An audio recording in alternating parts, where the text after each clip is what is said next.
Okay, it's tire day in the Dub Cave. Just for a comparison, the tire on the right is your stock trail wing. That's for the 87 bike. I'm undecided what I'm going to do for tires on that yet.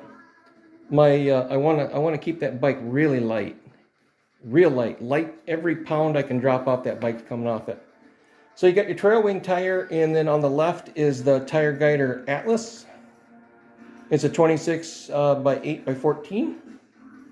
That tire, it gobs up some horsepower. So I had to do a 55 tooth rear sprocket, and I gained a lot of it back. I'm happy, I'm okay with it.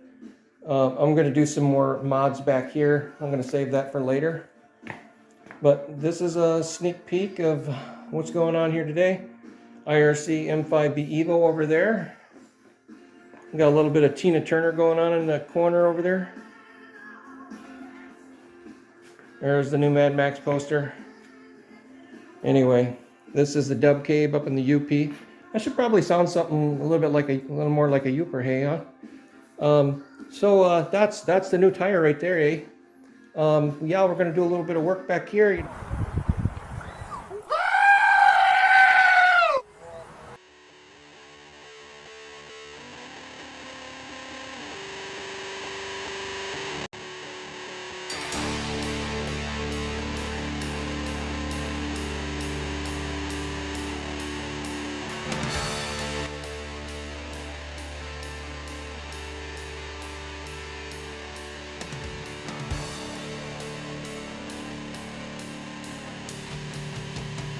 A few moments later.